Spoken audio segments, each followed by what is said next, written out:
Eu quero compartilhar a palavra do Senhor com você nessa noite. Eu quero compartilhar uma palavra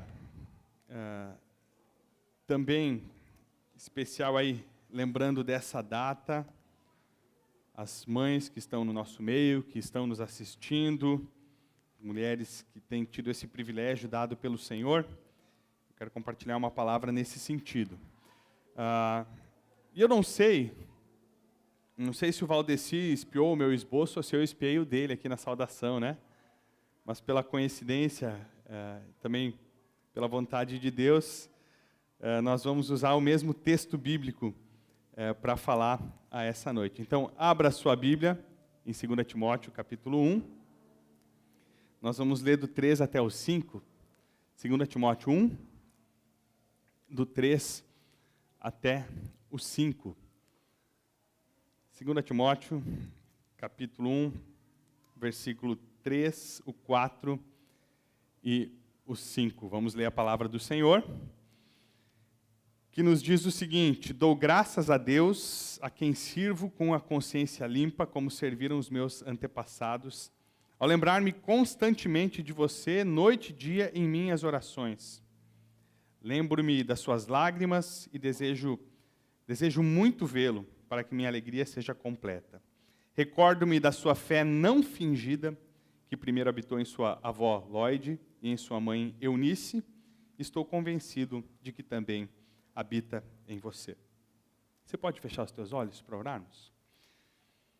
Pai, nós te louvamos pela figura da mãe que tu tem dado a vida de cada um aqui, Senhor. E nós te louvamos porque essa figura bíblica, ela tem uma referência importante na tua palavra. E nessa noite, Senhor, nós queremos falar a respeito daquilo que tu determinou, a respeito da figura da mãe, da avó. E nós pedimos, Senhor, que tu possa falar aos nossos corações. Pai, deixamos de lado aquilo que pode nos atrapalhar a ouvir a tua voz, deixamos de lado, Senhor, talvez as lembranças, algumas mais dolorosas do passado, a respeito dessa figura. Deixamos de lado as falhas e os erros e clamamos que teu Espírito Santo, de fato, possa falar aos nossos corações, gerar gratidão, amor e forças para que possamos viver de acordo com a tua palavra. Em nome de Jesus e, por favor, fale aos nossos corações nessa noite. Amém, Senhor. Tudo em família. Muito obrigado, meu irmão. Tudo em família tem sido o tema, né, do nosso mês. E com certeza, o papel da mãe é de extrema importância quando nós falamos em família. Eu quero falar um pouquinho, brevemente, a respeito dessa carta que nós lemos aqui. Em primeiro lugar, carta de 2 Timóteo. A primeira pergunta é: quem é que escreveu essa carta? Vamos ver se o pessoal está bom de EBD. Quem é que escreveu essa carta? Achei que vocês iam falar Timóteo, né? Que às vezes a gente lê e confunde. Ela foi escrita por Paulo, apóstolo Paulo. Bom, a segunda pergunta é mais fácil. Segunda pergunta, para quem ele escreveu? Aí ficou lógico, né? Aí ficou tranquilo.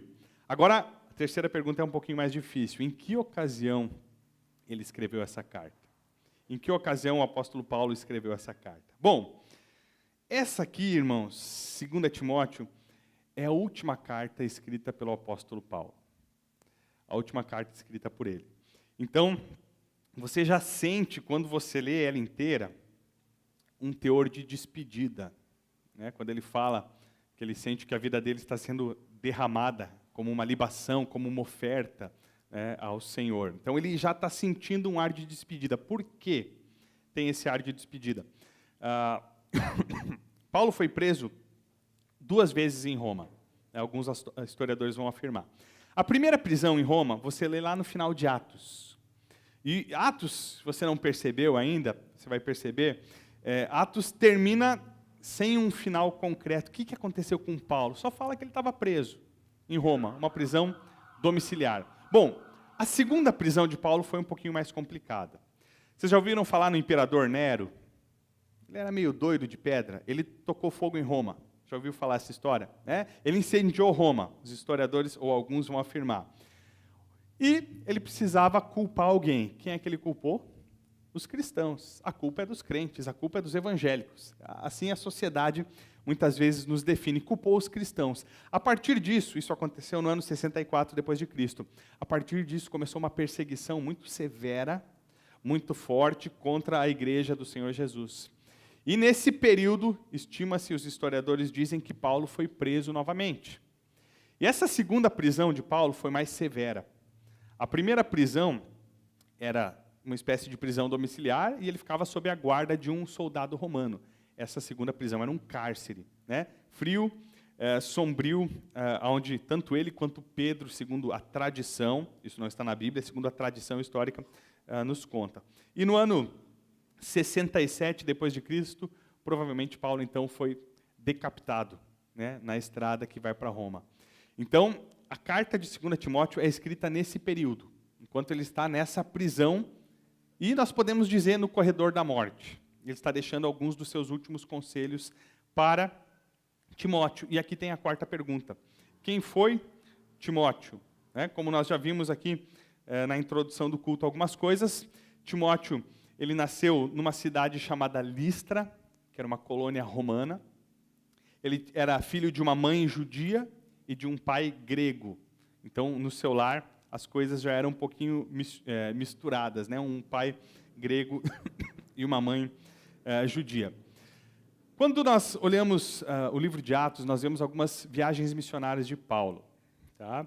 E numa dessas viagens, Paulo então passa por Listra, e é possível e provável que a mãe e a avó de Timóteo tenham se convertido nessa primeira viagem missionária de Paulo, essa primeira chegada dele a Listra. Tá?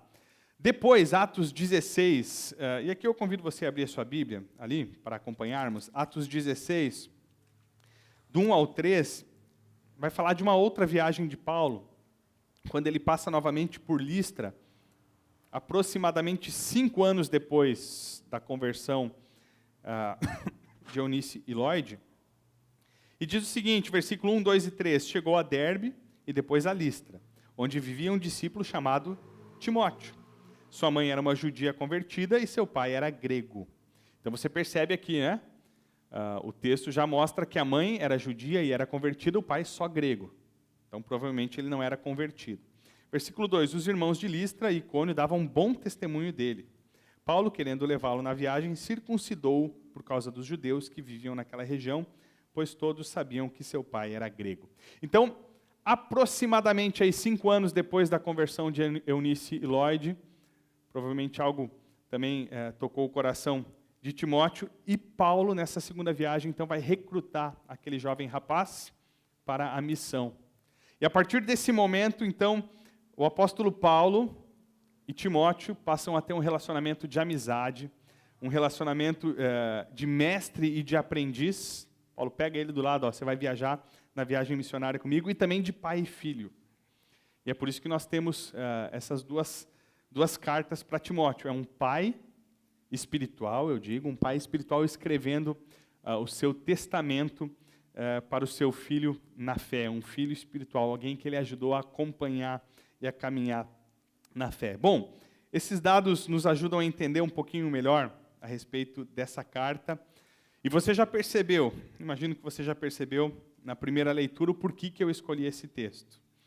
Quando Paulo vai falar algumas coisas a Timóteo, ele vai relembrar, né? Ele vai dizer, olha, eu lembro das suas lágrimas, né? Eu lembro de você, eu quero muito te ver. E aí você vê as palavras de alguém que está na prisão, que tem aquele sentimento de despedida, né? De que está quase morrendo. Eu lembro das suas lágrimas, da sua fé. Mas quando Paulo vai falar da fé de Timóteo, no versículo 5, ele vai dar algumas características especiais. E ele vai colocar 2 referências importantes na vida de Timóteo, para falar a respeito dessa fé. 2 vidas que fizeram toda a diferença para Timóteo. 2 pessoas, uma mãe e uma avó, que marcaram o coração daquele jovem rapaz que se tornaria um pastor, que se tornaria um missionário. A mãe e a avó, Eunice e Lloyd. Portanto, a mensagem de hoje tem o título de A Fé da Minha Mãe. A fé da minha mãe. Então, nesse Dia das Mães, eu quero fazer uma breve análise de qual é a herança que a fé dessas duas mulheres deixaram sobre o coração de Timóteo e as consequências dessa herança e qual o impacto que uma mãe pode ter na vida do seu filho ou da sua filha. Uma mãe, e aqui ao lado também, uma avó deixa na vida dos seus filhos. Eu gostaria de meditar a respeito disso nessa noite. Bom, e a primeira coisa que você encontra, quando você lê 2 Timóteo 3, 5, Paulo fala, recordo-me da sua fé não fingida, que primeiro habitou em sua avó Lóide e em sua mãe Eunice. Estou convencido de que também habita em você. A primeira coisa que nós aprendemos a respeito de uma fé que marca o coração de um filho ou de uma filha é uma fé autêntica. Uma fé autêntica. Essa é a característica que Paulo chama a atenção aqui no texto. Esse é um termo grego, né? A minha versão, que está aqui na tela, diz, recordo-me da sua fé não fingida. Não fingida, um termo grego, anupócritos, e quando se fala em hipócritos, você vai ligar essa palavra, né? Ela é uma palavra que fala de hipocrisia e uma negação antes da hipocrisia. Então, é uma fé sem hipocrisia, uma fé não hipócrita, uma fé autêntica, uma fé verdadeira. Então, quando Timóteo olhava para a vida da sua mãe e da sua avó, sua vovozinha, o que ele encontrava? Uma fé sem fingimento, uma fé sem hipocrisia. E aqui nós precisamos meditar. E não é somente as mães, não, nós pais também. Uma fé autêntica e sem hipocrisia é aquilo que nossos filhos precisam. Os meus filhos precisam ver em mim, no seu pai e na sua mãe, uma fé verdadeira, autêntica. E aqui nós podemos falar de algumas fés, que não são a fé verdadeira. Tem a fé de rede social. Já viu? Fé do WhatsApp? A fé do Instagram? Que é quando a gente compartilha versículos bíblicos, a gente compartilha, em uma foto alguns versículos bíblicos, em outra foto já é aquela indireta que você manda para alguém para cutucar alguém. Será que essa fé é uma fé autêntica? Uma foto falando de Deus, do amor de Deus, outra uma foto com alguma coisa com sensualidade, ou algo desse tipo. Nossos filhos precisam ver a fé que às vezes a gente manifesta nas redes sociais dentro de casa. Ou a fé que a gente manifesta dentro da igreja, nos louvores e na comunhão com os irmãos dentro de casa. Eu nunca me esqueço de uma história, e eu não sei se ela é real ou não, mas foi contada, mas é a história de um filho de pastor, que ele dizia que ele queria morar na igreja. E todo mundo ficava encantado, que bonito, ele quer morar na igreja? Sim, eu queria morar na igreja. Mas quando decidiram perguntar para ele, por que você quer morar na igreja? Porque na igreja meu pai trata minha mãe bem, porque na igreja meu pai me trata e trata meus irmãos bem, em casa ele não nos trata assim. Muitas vezes nós manifestamos uma fé nesse lugar, ou em lugares públicos, ou nas redes sociais, que não é o que a gente manifesta na nossa casa. E os nossos filhos e filhas, eles estão de olho na hipocrisia.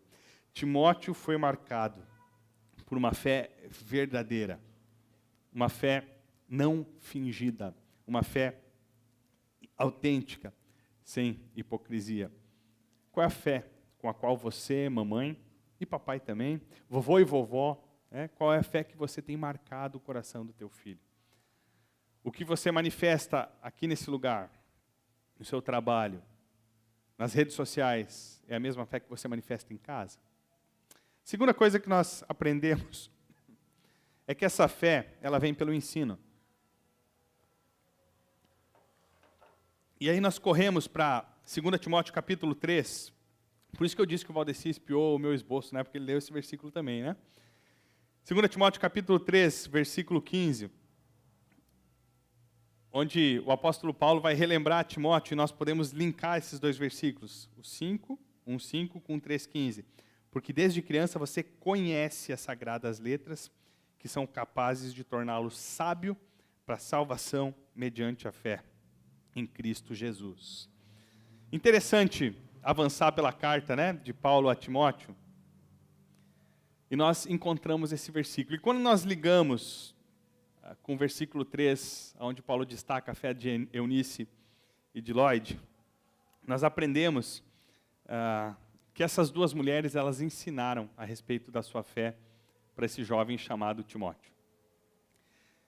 É provável que essas duas mulheres experimentaram a sua conversão através da viagem de Paulo a Listra, mas você vai lembrar que elas eram judias. E um judeu, tanto menino quanto menina, ele tinha a tradição do Antigo Testamento muito firme, ensinada desde criança. Então essas mulheres ensinaram as sagradas letras para Timóteo. Desde pequeno, ele cresceu aprendendo essas verdades. Então, observe bem, Eunice e Lloyd não apenas ensinavam através de uma fé sem fingimento, uma fé autêntica, mas elas ensinavam ensinando. Elas ensinavam sentando com seu filho ou neto e contando as histórias a respeito desse Deus, contando as sagradas letras, como Paulo fala aqui nesse versículo. Então, a semente que essas mulheres plantaram no coração de Timóteo, o que aconteceu com ela? Ela germinou.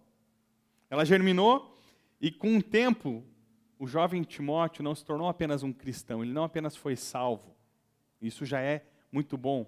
Mas ele não apenas foi salvo, mas como também ele vai se tornar um pregador do Evangelho. Olha que privilégio essa mãe e essa avó puderam ver na vida do seu filho. A semente que elas plantaram na infância dele germinou, cresceu, ele se converteu, ele se tornou um pregador do Evangelho. Mamãe, quanto tempo você tem dispensado para plantar a semente da palavra de Deus no coração dos teus filhos? Será que você está muito cansada para isso? Às vezes nós nos enganamos, né? Bom, mas ele não tem idade para entender. Tem sim. A criança, ela consegue compreender muito bem os princípios da palavra de Deus numa linguagem certa. Quanto você tem dispensado tempo para orar e para ler a Bíblia com seus filhos? Eu costumo falar aos pais, a nós pais, não estejamos seguros a respeito da salvação dos nossos filhos. E o que eu quero dizer com isso? Eu nunca deixo de orar para que Deus salve os meus filhos. Eu não posso ter a tranquilidade porque eu sou pastor, tive a minha experiência com Cristo, porque a minha esposa teve a sua experiência com Cristo, e achar que automaticamente meus filhos estão salvos porque eles vêm na igreja, frequentam o EBD, o cultinho, e está tudo bem. Não, eu preciso temer esse mundo mal. Eu preciso temer e eu preciso cair de joelhos e clamar a Deus pela vida dos meus filhos e ensiná-los. Então, por isso que eu falo, pais, avós, não estejam seguros da salvação dos seus filhos. Quando você orar, ore com fervor pela vida deles. Quando você levantar, fique tranquilo e descansado, confiando que Deus vai agir. Mas não deixe de ensinar. Não deixe de orar por eles e não deixe de ensinar. Aliás, é você, pai, especialmente mãe, nessa noite, que vai ensinar a importância para os teus filhos de orar e de ler a Bíblia. Eles estão vendo isso da tua vida. Eles estão vendo um pai, ou uma mãe, ou um vô e uma avó, que de fato buscam a Deus, que oram. Deixa teus filhos te encontrar buscando a Deus. Permita que eles te encontrem lendo a palavra do Senhor, para que eles possam crescer aprendendo que isso é bom e importante. Aliás, são vocês, nós, pais, mães em especial, que vamos ensinar a importância de frequentar um culto, uma escola bíblica. Meu irmão, minha irmã, talvez quando o teu coração não está tão bem assim, você pensa, hoje eu não vou na igreja, porque senão meu culto vai ser meio hipócrita, né? Vou fazer uma fé fingida lá na igreja, então é melhor não ir na igreja. O que os teus filhos vão pensar? Bom, se o papai e a mamãe não vão na igreja quando as coisas não estão muito bem, é porque ir na igreja não é tão importante. Se meu pai e minha mãe não oram em casa, é porque orar não é tão importante. Se eu não vejo meus pais lendo a palavra de Deus, é porque isso não é importante. Eles vão aprender através daquilo que a gente faz, ou deixa de fazer, É você que vai mostrar a importância da vida espiritual para os teus filhos. Sente com eles, conte histórias da palavra de Deus, conte aquilo que Deus fez na tua vida. Às vezes os filhos ficam impressionados com com as nossas histórias, com aquilo que a gente conviveu. Conta aquilo que Deus está fazendo na tua vida, como você ama a Cristo. Fala disso. Deuteronômio 6 nos ensina a falar sobre a palavra de Deus no caminhar, onde nós estivermos, dentro de casa. Falar para os nossos filhos e filhas. E quando eu falo dessa fé que vem pelo ensino, eu posso falar daquilo que eu convivi dentro de casa, na casa dos meus pais. Eu tenho recordações, meus irmãos, que me marcaram. Recordações dos meus pais, nos contando histórias antes de dormir. Recordações de antes do almoço. Algumas vezes, meu pai abrindo um livro devocional para ler aquela mensagem bíblica e para orar comigo, com meus irmãos e com a minha mãe antes do almoço, algumas vezes. Eu tenho uma outra recordação também da minha mãe ensinando a mim e ao meu irmão a importância de ir na escola bíblica. Nós morávamos numa cidade chamada Santo Ângelo, lá no Rio Grande do Sul, interior do Rio Grande do Sul. E meu pai era pastor da igreja, e a nossa casa ficava anexada à igreja. Era um mesmo pátio, mas ela era separadinha, mas era praticamente dentro do pátio da igreja. Nós já naquela fase adolescência para a juventude, eu e meu irmão do meio, eu tenho um irmão mais velho já falecido, eu e meu irmão do meio. Nós, às vezes, ficávamos nos jovens até tarde, e chegávamos em casa, às vezes, mais tarde, dormíamos mais tarde, toda aquela situação. E a EBD, 9 horas da manhã. Se eu não me engano, era 9 horas da manhã. Bom, e talvez alguma mãe vai pensar assim, coitadinho do meu filho, vou deixar ele dormir, descansar, no restante da semana ele tem que acordar cedo para ir na escola, então hoje dá para faltar a EBD para descansar. Nada, não tinha desse papo lá em casa. A mãe deixava a gente dormir até uns 10 minutos antes da EBD. Mas começava a EBD, era eu e meu irmão entrando pela porta com a cara toda amassada, que a gente tinha acordado há pouco tempo, mas nós tínhamos que estar na EBD. Então, por essa ação dela, nós entendemos que estudar a palavra de Deus era importante. Era importante. Então, eu tive essa marca de uma fé autêntica da minha mãe. A minha mãe, o que ela precisava falar para alguém, ela falava. O que ela era em casa, ela era na igreja, em outros lugares. E era uma mulher ainda de pulso muito firme. E ela plantou muitas sementes no meu coração, no coração do meu irmão. Ensinou, juntamente com meu pai e com a vida que eles levam. E eu faço uma pergunta ao caminhar para o final dessa mensagem. Que marcas de fé você tem deixado? Quais são as marcas de fé que você tem deixado para os teus filhos? Ser mãe é um privilégio. Eu falei hoje pela manhã, e eu repito aqui, não deixe que esse mundo te cause vergonhas por esse privilégio. Deus chama de privilégio o fato de uma mãe poder cuidar e criar dos seus filhos. O mundo talvez chama de vergonha, uma mulher não ser independente e precisar ficar em casa com os filhos. Não chame de vergonha aquilo que Deus chama de privilégio. Ser mãe é o maior privilégio que alguém pode ter na vida. E nós, papais, nunca saberemos o que é ser mãe. A gente tem uma ideia pequenininha, porque somos pais, Mas acima de um privilégio, ser mãe também é uma responsabilidade,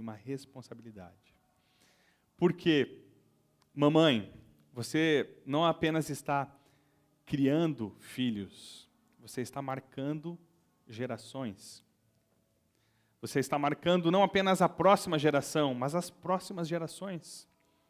Porque o teu ensino, ele vai ser levado adiante pelos teus filhos, os filhos dos teus filhos, e assim por diante, as próximas gerações. Aquilo que você passar para essas crianças vai ser passado para as outras gerações. E o que os nossos filhos estão encontrando ao olhar para a nossa vida? Será que eles estão encontrando uma fé autêntica? Será que eles estão sendo ensinados a respeito dessa fé em casa? O meu desejo é que Deus abençoe a cada mãe e que Deus nos dê a visão do privilégio da maternidade. E que Deus multiplique as forças dessas mães tão guerreiras, que lutam tanto pelos seus filhos. E que juntos nós possamos aprender a lutar espiritualmente pelos nossos filhos, para que eles não sejam levados por esse mundo. Amém?